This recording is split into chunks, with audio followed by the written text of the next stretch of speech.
আমাৰ অসমৰ ক্ষেত্ৰত দুখনকৈ ৰাজ্যসভাৰ আসন খালী হৈছে।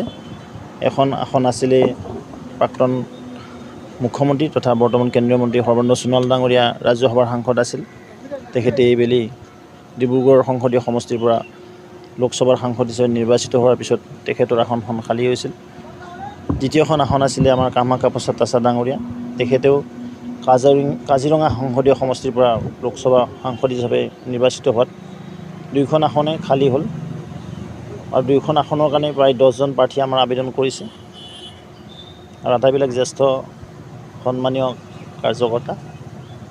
আৰু আজি আমাৰ নিৰ্বাচন যিখন ৰাজ্যিক সমিতি আছে, এই সমিতিত মাননীয় মুখ্যমন্ত্ৰী মহোদয়, কেন্দ্ৰীয় মন্ত্ৰী সৰ্বানন্দ সোণোৱাল ডাঙৰীয়া, আমাৰ প্ৰভাৰী হৰীশ দ্বিবেদী ডাঙৰীয়া প্ৰমুখ্যে নিৰ্বাচন যি কমিটি আছে, এই কমিটিৰ সন্মানীয় সদস্যসকলৰ উপস্থিতিত দীঘলীয়া আলোচনা হ'ল। এই আলোচনা মৰ্মে আটাইকেইজন প্ৰাৰ্থীৰ নাম আমি দিল্লীলৈ প্ৰেৰণ কৰিছোঁ আৰু আমাৰ ৰাষ্ট্ৰীয় সমিতিৰ লগতে পাৰ্লিমেণ্টাৰী বোৰ্ডে নিৰ্ণয় ল'ব কাক কাক প্ৰাৰ্থিত্ব দিয়ে। মানে যিকেইগৰাকী আবেদন কৰিছে গোটেইখিনি নামবিলাক পাইছে আপোনালোকে, তথাপি যদি ক'বলৈ কৈ দিলে ভাল হয়। প্ৰথম এপ্লিকেণ্ট আছে ডক্টৰ ৰাজদীপ ৰয়, এপ্লিকেণ্ট আছে ৰূপম গোস্বামী ডাঙৰীয়া, ডক্টৰ প্ৰদীপ ঠাকুৰীয়া ডাঙৰীয়া, ৰেখাৰাণী দাসবড়ো, মানস ডেকা, তাৰপিছতে ৰামেশ্বৰ তেলী ডাঙৰীয়া, মিছন ৰঞ্জন দাস ডাঙৰীয়া, আৰু কিমান হ'ল? 10জন হ'লনে? কোন থাকি গ'ল? তপন গগৈ ডাঙৰীয়া। আৰু ইয়াৰ বাহিৰেও আপোনালোকে নাম সাজেষ্ট কৰিছে নেকি?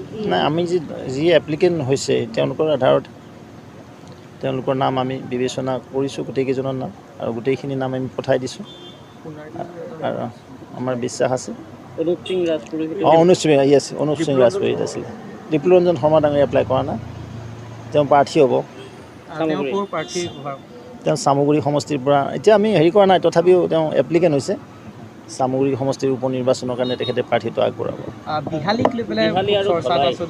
বিহালী ধলাই ইতিমধ্যে মুখ্যমন্ত্ৰী মহোদয় মেটাৰটো ক্লিয়াৰ কৰি দিছে যে এই 3খন আসন ভাৰতীয় জনতা পাৰ্টীয়ে খেলিব। বঙাইগাঁওখনত আমাৰ মিত্ৰ গোষ্ঠীৰ অসম গণ পৰিষদে খেলিব। চিডলি সমষ্টিত UPPL দলৰ প্ৰাৰ্থী খেলিব আৰু এই 3খন আসনৰ কাৰণে ভাৰতীয় জনতা পাৰ্টীৰ প্ৰাৰ্থী থাকিব। ইতিমধ্যে জিলা স্তৰৰ পৰা যি প্ৰপ'জেল আহে তাৰ আধাৰত আমি এইটো সিদ্ধান্ত ল'ম।